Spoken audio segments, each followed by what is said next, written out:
Hey guys, so we're still in section 4.3, page 372. I always have to look at the book every single time for that. So let's get this party started. So on the last page where we left off, I walked you through one example, really detailed, of how to find parallel and perpendicular lines when the initial line is in standard form. And now I want to do another example. This tends to be kind of difficult for people because it's a lot of stuff. So I want you to have two really well laid out examples to reference in the book. Okay, so let's talk about this one. Write the equation of a line that is perpendicular to 4x plus 5y equals 10 that goes through the point 81 and put your final answer in standard form. Okay, so key things about this. We need something perpendicular to this through this point, ultimately in standard form. So we have the same thing where we have to figure out what is the slope of this. This is not something where we can easily tell the slope. So first things first, we must put 4x plus 5y into slope-intercept form. So what I want you to do is I want you to take 4x plus 5y equals 10. Go ahead and find the slope of this by solving for y. Hit play when you think you've got it, and then we'll move on. Okay, so to solve for y, I need to subtract the 4x. So I've got 5y equals negative 4x plus 10.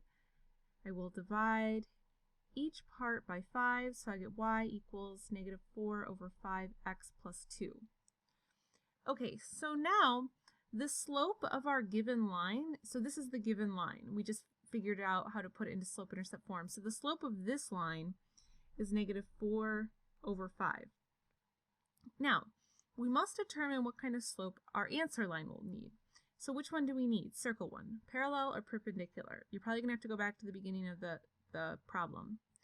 Perpendicular. So right, this is one of the parts that I highlighted up here, perpendicular.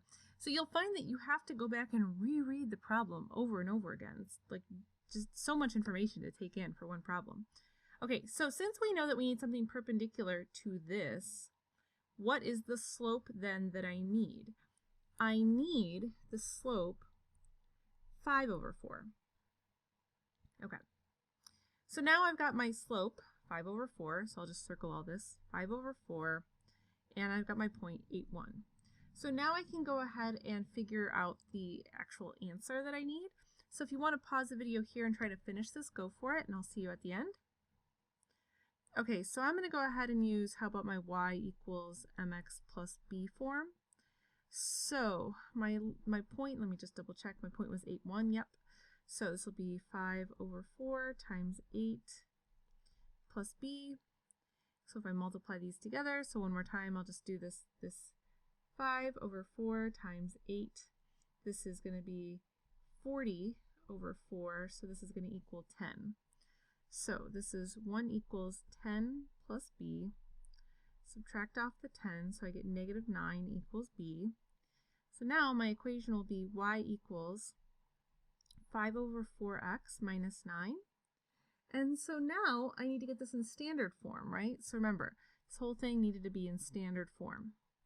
So I will subtract off the 5 over 4, so this is negative 5 over 4x plus y equals negative 9. And then I'll multiply everything by 4 so that I can get rid of that denominator. So in the end, my answer will be negative 5x plus 4y equals negative 36. And there is our answer. Okay. So like I said, this is kind of a lot of work to think through all these details. So don't be surprised if you've got to reference the book and kind of stare at this a few times to totally wrap your head around it. This takes some practice to really get good at this.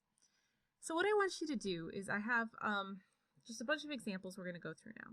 So why don't you go ahead and pause the video, try A and B, and when you're ready to see the solutions, hit play. We're putting everything together now. Okay, so for A, I need an equation of a line through 1, 2 parallel to y equals negative 2x minus 3, and I need this in slope-intercept form. Okay, so the good news is that it's actually pretty simple to figure out what the slope is for this line. This line's already in slope-intercept form. So the one thing I want to just note to myself here is that I need m equal to -2. It needs to be -2 because it's got to be parallel, so it's got to be the same slope as up here. So now I've got my point, I've got my slope. We can go forward with this, so I'll go ahead and use my point slope form. So let's see, this will be y minus 2 equals -2 times x minus 1. So this is y minus 2 equals -2x plus 2. Now, thankfully, this time I just need to get this in slope-intercept form. So let's see, I'll add 2, I'll add 2. So my final answer here will be -2x plus 4. Okay, so there's the first one. So now let's go to the next one. So now I need a line that goes through 6, 1 that is perpendicular to y equals 2/3 x minus 3, and I need this line in standard form. Okay, so since it's perpendicular, I need to take a moment to just say that I have the slope m equal to 2/3, but I need the slope m equals -3/2. So, like I said, I find people really tend to plow through this when they're talking about perpendicular lines, and I'll see people botch this all the time. So you've really got to slow your brain down. Writing out more detail is a really good way to slow yourself down. So now I've got my slope, I've got my point, so I will use I'll use the y equals mx plus b form. So let's see, this is 1 equals -3/2 times 6 plus b.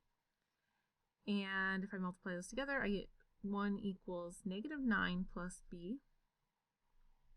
And then I can add 9 to both sides, so I get b equals 10. So the slope-intercept form of my equation would be -3/2 x plus 10. But wait, we're not done. So now I need to add the 3/2 x to each side. So I get 3/2 x plus y equals 10. And then I'm going to multiply all sides by 2 to get rid of my fractions. So this becomes 3x plus 2y equals 20. And there's my answer. So now let's move on to C. So once again, I would recommend that you pause the video here, hit play when you're ready. Just notice this is now the longer case where we worked out all the directions, so you might have to refer back a page in the book just to wrap your head around this, but pause the video, hit play when you're ready. Okay, so first things first, just notice how this equation is different from the previous ones, so I want to just highlight these. This is in standard form, this is in slope-intercept form. So that is what makes this problem so much harder, is I cannot see what the slope is just by looking at this, okay? So if I first take my equation, I have to solve it for y. So I'm going to go ahead and I'm going to subtract off the 6x from each side. So I get 2y equals -6x plus 1. And then I'll divide all sides by 2 to get y equals -3x plus 1/2. Okay. Now I can easily see what the slope of this line is going to be. So I have to go back and just review a little bit of information. Remember, I need a parallel line. So parallel to this guy means that I need a slope equal to -3. So I've got to have the same slope as this line because it's parallel. And now I'm good to go, right? Because I've got, just to review this one more time, I've got my slope, I've got my point. It's just so much information to take in. So like I said, you really got to just keep rereading those problems. So I'll use my point slope form in this case. And so let's see, this is going to be y minus 4 equals -3 times x minus 1. So let's go ahead and distribute this. And then I'll add 4 to each side. And I get y equals -3x plus 7. And am I done? Okay, wait, I've got this. Oh, hey, look, it says we're supposed to be in slope-intercept form, so we are done. So, like I said, it is a lot to take in, so don't be surprised if you spend a little more time than usual, like really sitting there saying, okay, wait, what was I supposed to do? And rereading the directions. You will probably have to practice this way more than some other things just to really get it down, because it's just a lot. It's a lot. Okay, so I have one more page of this. I really want to make sure we practice this a lot because I don't want you to struggle on the homework.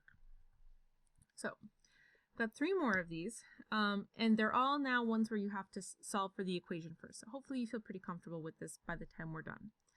So I will walk you through this one in case you want me to walk you through it. So it's the same idea. So we've got to first come up with the, we have to figure out what is the slope of this equation. This is in standard form. So to begin, why don't you solve for y here and determine what slope we need for this equation. So let's just start there, hit play when you're ready to see that. So I've got x minus 5y equals 15. I'll go ahead and I'll subtract off the x. So I get negative 5y equals negative x plus 15. And then I divide each part by negative 5. Now when I write this answer out, I like to leave this as a fraction so I can really clearly see what my answer is. So I write this as 1/5 minus 3. Okay, so this was the first part. Now I have to just kind of go back and reread the problem. So I need something perpendicular. So we're no longer focusing on this part. Now I'm thinking about what it means to be perpendicular. So I have the slope of 1/5. But to be perpendicular, that means that I need m equal to negative 5. Okay, so now I've got, once again, the slope that I need, and I've got the point. So now I should be able to finish this. So if you're going along the steps with me, pause the video here and figure out the rest of the equation of the line. So I will use point slope form. So let's see, I've got y minus 2 equals negative 5 times x minus negative 1. And I'm just going to go ahead and rewrite this as x plus 1 just to save some space here. So now I need to distribute. So this is y minus 2 equals negative 5x minus 5. So let's see, now I'll go ahead and I'll add 2 to each side. So I get y equals negative 5x minus 3. Now I have to go back and say, is this good enough? So I go back, I reread it. We need it in slope-intercept form. Okay, so we're good to go. Okay, so now we've got to do it again. So I want you to try to get through this entire one on your own. Hit play when you're ready to see the solution. Okay, so first I have to start with 2x minus 4y equals negative 8. So as you know, we've got to first solve this for y. So I'll subtract 2x from each side. So I get negative 4y equals negative 2x minus 8. I will divide each part by negative 4. So I get y equals 1/2 x plus 2. Okay, so now that I've got my line, now I go back and I reread the problem. What type of slope did I need? I need a perpendicular slope. So, because that means that I notice that I have, the slope that I have is m equal to 1/2. But the slope that I need will be the reciprocal, opposite reciprocal. So I need m equals negative 2. And so now I'm going to take a moment just to regather my information. There's the slope I need. There's the point I need. So this time I'll use y equals mx plus b. So this will be negative 1 equals negative 2 times 6 plus b. So let's go ahead and work this out. So this is negative 1 equals negative 12 plus b. Add 12 to both sides, so I get b equals 11. Now, let's see, I need a little more space, so I'll continue over here. So this will equal y equals negative 2x plus 11. Hopefully you can still see that. Actually, let me move some of this. Okay, I'll just write it over here. Y equals negative 2x plus 11. But I still need this in standard form. So now what I've got to do is I've got to bring this negative 2 over to the other side. So just in the interest of space, I'm just going to write it 2x plus y equals 11. Okay. So hopefully you're starting to feel just a little bit better about this. So we've got one more example. I want you to go through the whole thing again, same idea. Solve for y, it's got to be perpendicular, get it in standard form, so the whole shebang. Hit play when you're ready to see the solution. Okay, so now I've got 2x plus 5y equals 10. First I gotta solve for y, so I'm gonna go ahead and do that. So I get 5y equals negative 2x plus 10. And then I divide all sides by 5 as shown. So I get y equals, so I gotta cram this in here, negative 2/5 x plus 2. Okay, so now I need to figure out what slope do I need. So I have the slope m equals negative 2/5, but when I reread this, I need a perpendicular line, so that means that I need an m equal to the opposite reciprocal. And once again, now I'm just going to remind myself, here's my slope, here's my point. So now let's party on. So let's see, I'm going to have y minus y1 equals m times x minus x1. So I'm going to plug in that point. So this will be y plus 3 equals 5/2 x minus 4. Now I can distribute. So I get y plus 3. Sorry, that 3 doesn't look very good. Y plus 3 equals 5/2 x minus 25. Or sorry, not 25. Minus 10. Just kidding. Okay, and now, so I've got to get this in standard form. So this is another one of those situations. I mean, you have options. So if you want to clear the fractions now, you can. If you want to go ahead and subtract the 3 first, you can. Whatever you want is really fine. So I've got 5/2 x minus 13. And then I have to bring the x over to the other side. Let's see, I am just running out of room. Let's see, I will go ahead and add 5/2 x. So let's see, running out of room. I'm just going to continue down here. So let's see, I get 5/2 x plus y equals negative 13. But wait, I'm not done. I can't have any fractions. So now I have to clear the fractions. So I'm going to multiply everything by 2 to get rid of the fractions. So now I finally get to my final answer, 5x plus 2y equals negative 26. Whew. Okay. Oh, and I just noticed one thing. Sorry. I should have subtracted off this negative 5/2. So this should be negative. So negative 5x plus 2y equals negative 26. My bad. Okay, so that's almost certainly a good spot to stop this video. We have just a few more pages left after this, so I'll see you guys in the next one.